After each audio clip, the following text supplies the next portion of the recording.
Hallo! So, heute ist Freitagabend, 26. Juni. Das ist nicht unser Wengert. Aber heute Abend müssen wir auch mal nicht in unseren Wengert. Heute wollen wir mal was anderes machen. Deswegen wollten wir heute mal an einen schönen Ort, ein bisschen ein besonderer Ort. Und hier sind wir an der schönsten Weinsicht 2016. Ausgerechnet heute, wo wir Zeit haben, hat es auch ein besonderes Wetter. Kann uns das schocken? Ein bisschen. Eigentlich ist doch jetzt da so Lüftle genau das Richtige für uns, oder? Schöner Wind und Verkehr auf dem Weg. Ja, das ist immer da jetzt, gell? Auf den Neckern runtergucken. Ja, wir sind hier an einem wunderschönen Aussichtspunkt über die Felsengärten, über den Neckar. Hier ist die schönste Weinsicht 2016. Ja, merkt ihr den Wind? Das ist der arme Leute und Most.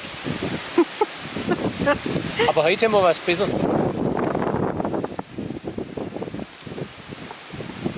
Wir sind ja vorbereitet. Ich habe da etwas vorbereitet. Was haben wir denn da Gutes?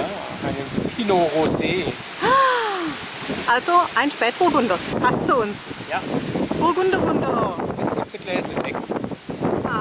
Du hast also was vorbereitet. Ja. Und ich habe auch was vorbereitet.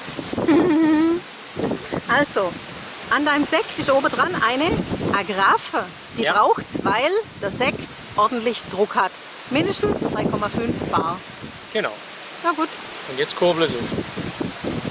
heute darfst du mal Plastikkolge knallen.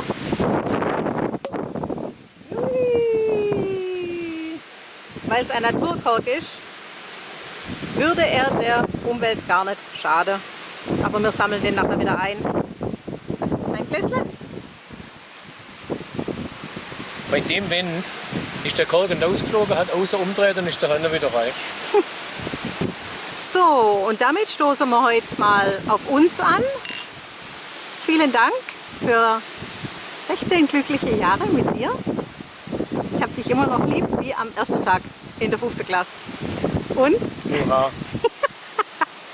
wir gratulieren heute auch der Oma Mima in Italien. Die wird 84. Herzlichen Glückwunsch. Auguri, Nonna, auguri. Und 22 wird die Selene. Also, viele glückliche Jahre, die hat das Beste noch vor sich. Gesundheit für alle und auch für euch Zuschauer. Ja, zum Wohl.